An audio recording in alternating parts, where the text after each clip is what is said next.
So guys, ये हमारी video का सेकंड पार्ट है और इसमें हम dust of snow and fire and ice के बारे में डिस्कस करेंगे, जो कि पोयम का चैप्टर नंबर 1 है और उसके 2 पार्ट हैं, जो कि हमें बताएगी अक्षरा महेश्वरी। बताइए। इस पोयम का जो पोएट है वो है रॉबर्ट फ्रॉस्ट। इस पोयम में हमें बताया गया है कि पोएट का जो मूड है वो कैसे चेंज हुआ। एक छोटी सी घटना का पोएट ने जिक्र करा है जिससे उनका मूड जो सैडनेस से हैप्पीनेस में चेंज हो गया था। अब वो एक पेड़ के नीचे बैठे थे। उस पेड़ का नाम है हेमलॉक ट्री। उसमें एक कौवा था, जो क्रो था ना, वो शेक कर रहा था ट्री को, जिससे जो स्नो है वो गिर रही थी। और इस घटना से जो पोएट का जो मूड था वो हैप्पीनेस से सैडनेस में बदल गया था। अब जो पोएट थे, अब उन्होंने बताया कि अब मेरा जो जितना भी जो मूड है, अब मतलब बाकी का जो दिन है वो अच्छे में बिताऊंगा। मैं कोई टेंशन का मतलब उनको कुछ फ़र्क नहीं पड़ रहा था। अगर उन्हें टेंशन है तो है, पर वो जो बचा हुआ जो दिन है उसको अच्छे से बिताएंगे। इस इतनी सी घटना ने पोएट का पूरा मूड चेंज कर दिया था। ठीक है, सर इसके 2 मॉरल बताएगा। बहुत मॉरल ये है कि अगर जैसे हमारा आधा दिन अगर बुरा गया तो हमें उसको लेके बैठना नहीं चाहिए। हमें बाकी का बचा हुआ दिन पॉजिटिविटी में रहना चाहिए। और हमें जब भी हम डिप्रेस्ड हो या फिर टेंशन में हो तो हमें नेचर के पास जाना चाहिए। अगर हम डिप्रेस है, टेंशन है, तो हमें नेचर के पास जाना चाहिए ताकि हमारा जो मूड है वो फ्रेश हो जाए और हमारी जो टेंशन है वो बिल्कुल निकल जाए। ओके। नाइस जो पोएम है रॉबर्ट फ्रॉस्ट इसके राइटर है, और इस पोएम में जो राइटर है वो सोचता है कि वर्ल्ड कैसे ख़त्म होएगा। या तो ये हीट से ख़त्म हो जाएगा या फिर आइस से।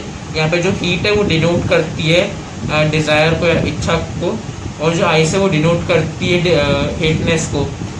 और फिर पोएट जो है लोगों से पूछता है कि उनको क्या लगता है कि वर्ल्ड जो है किससे ख़त्म होना है। कुछ लोग बोलते हैं हेटनेस से, मतलब हीट से ख़त्म हो जाएगा, तो कुछ लोग बोलते हैं आइस से ख़त्म हो जाएगा। तो फिर जो पोएट है वो एंड में जाकर कंक्लूजन निकालते हैं कि अगर वर्ल्ड को 2 बार ख़त्म होना होगा ना, तो सबसे पहले वो आइस से ख़त्म होएगा। आइस यानी हेटनेस इतनी बढ़ जाएगी लोगों के बीच में कि उससे वर्ल्ड ख़त्म हो जाएगा। और दूसरी बार हीट से, हीट मतलब डिज़ायर, लोगों के अंदर पावर की इतनी डिज़ायर बढ़ जाएगी, इतनी हीट बढ़ जाएगी कि उससे भी वर्ल्ड ख़त्म हो सकता है। पर सबसे पहले ही वो बोलते हैं कि दुनिया आग से खत्म होगी, देन वो बोलता है आइस से।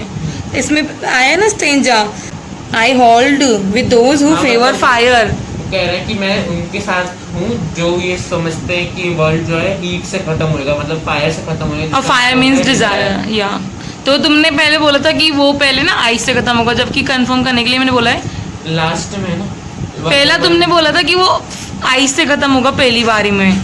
तो पहली बारी में वो फायर से खत्म होगी, दूसरी बारी में वो आइस से खत्म होगी। यानी पहले वो इच्छा से खत्म होगी, बाद में वो नफरत से खत्म होगी। दोनों से भी तो खत्म हो सकती है। हाँ, तो दूसरी बार अगर दो अलग अलग स्टेंजा है ना, तो अगर आपसे क्वेश्चन पूछ लिया कि पहली बार दुनिया किससे खत्म होगी, अगर वहाँ ऑप्शन आ गए तो फिर क्या करोगे? फायर। तो बस यही तो आंसर है।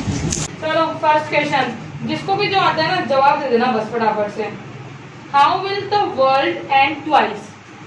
with the heat and with the ice. Okay, with the fire and with the ice. Okay. What is the deep meaning given in the poem? हाँ, वही मॉरल क्या है इस पोएम का? कि हमें कभी भी नेगेटिव नहीं रहना चाहिए, हमें पॉजिटिव रहना चाहिए। और इस पोएम का ये तो डस्ट ऑफ स्नो, अच्छा, फायर एंड डिजायर, आइस हमें वगैरह। किसी से जलना नहीं चाहिए। हमें किससे जलना नहीं चाहिए। चीज की ज्यादा अति मतलब वो इच्छा डिजायर नहीं करनी चाहिए, या फिर हेटनेस इतनी नहीं बढ़नी चाहिए। किसी भी चीज की अति नहीं करनी चाहिए, वरना खराब हो जाएगी। डिजायर मीन्स अति, जैसे मान लो अगर हमें कोई इच्छा पावर के है, लिए डिजायर नहीं बढ़नी चाहिए, या फिर हेटनेस नहीं बढ़नी चाहिए किसी के भी प्रति। Okay, next question, what do people say about ending of the world? What is the poets stand?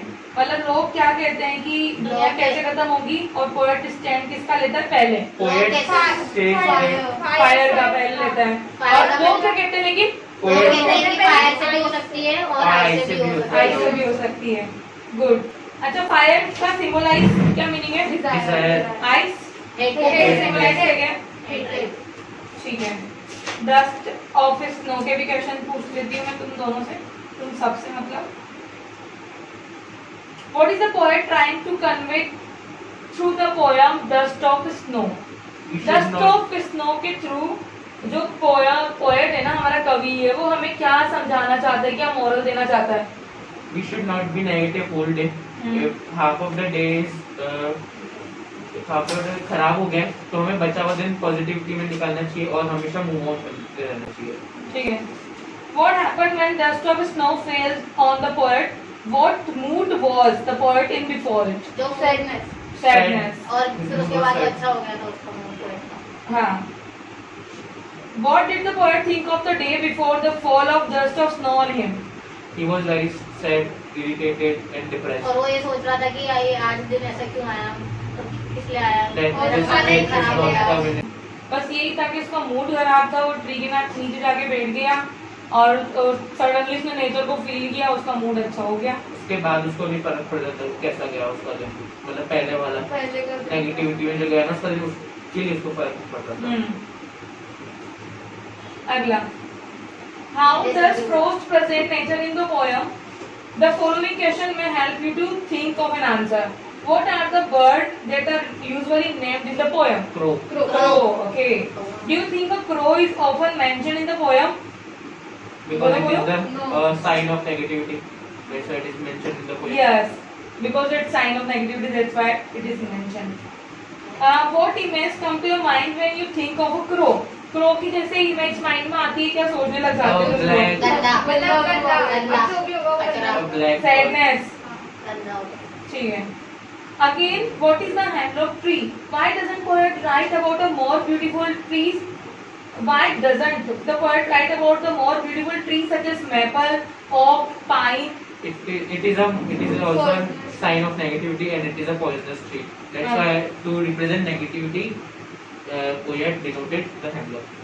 Okay, hemlock tree में कौन से कलर के फ्लावर्स होते हैं? White. White कलर के. Okay. और it is because it suits better the occasion. It also suits the pitiable mood he is in. मतलब कि उसकी गंदे मूड को शो Negativity, करता है. sadness. नेगेटिविटी को शो कर रहा था. Okay, what do crow and hemlock represent? Joy or sorrow? Sorrow. Sorrow and evil. What does dust of snow that crow shakes off a hemlock tree stand for? Positivity. Positivity. Happiness. Joyful. Joy. Very good. सारे answer Sameer ने दिए.